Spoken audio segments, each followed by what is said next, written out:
অসমবাসীৰ লগতে জাগিৰোডবাসীৰ বাবে সুখবৰ। জাগিৰোডৰ কাগজ কলৰ ভূমিত স্থাপন হ'ব টাটাৰ বৃহৎ প্ৰকল্প। Tata semi conductor assembly and test unit স্থাপন হ'ব কাগজ কলৰ এই ভূমিত।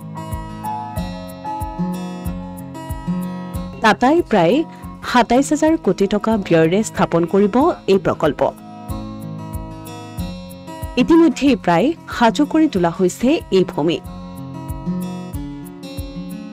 ১০০ দিনৰ ভিতৰতেই কাম আৰম্ভ কৰিব টাটা গ্ৰুপে।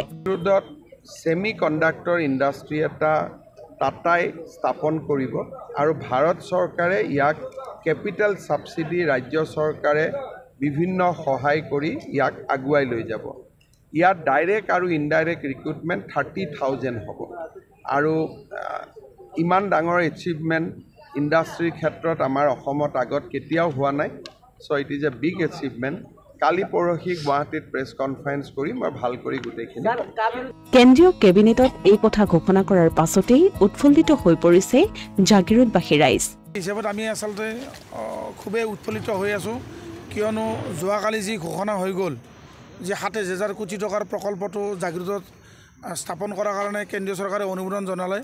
গতিকে সেই ক্ষেত্ৰত আমি ধন্যবাদ জনাব লাগিব অসম চৰকাৰৰ সুদক্ষ মুখ্যমন্ত্ৰী ডক্টৰ হিমন্ত বিশ্ব শৰ্মা ডাঙৰীয়া, জাগিৰোড সমষ্টিৰ জনপ্ৰিয় বিধায়ক তথা কেবিনেট মন্ত্ৰী শ্ৰদ্ধাৰ শ্ৰীযুত পীযুষ হাজৰিকা ডাঙৰীয়া, কিয়নো তেখেতসকলৰ সবল নেতৃত্বত আজি এই বিষয়টো পেপাৰ মিলৰ বিষয়টো ইয়াত যি টাটা প্ৰকল্প টাটা কোম্পানীৰ এটা প্ৰকল্প অনুষ্ঠিত হ'ব লাগে সেইটো কেন্দ্ৰীয় চৰকাৰলৈকে পঠাইছিল।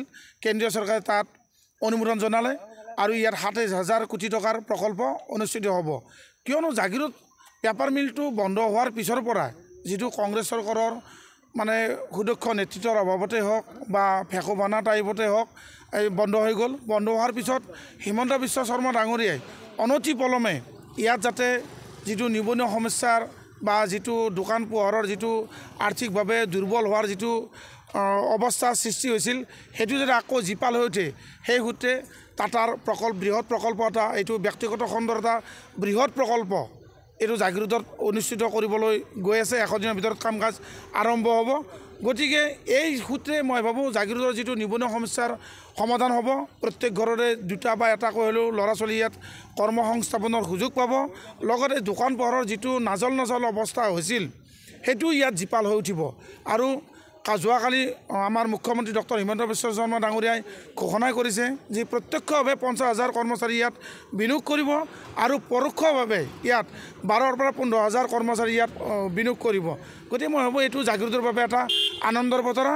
আগলৈকে ইয়াত আমাৰ আৰু বহুত সুখবৰ পাম বুলি আমি আশা ৰাখিছোঁ। কিয়নো এই প্ৰকল্পৰ জৰিয়তে প্ৰায় ৫০,০০০ লোকে সংস্থাপন পাব আৰু নিবনুৱা সমস্যা বহুখিনি পৰিমাণে দূৰ হ'ব।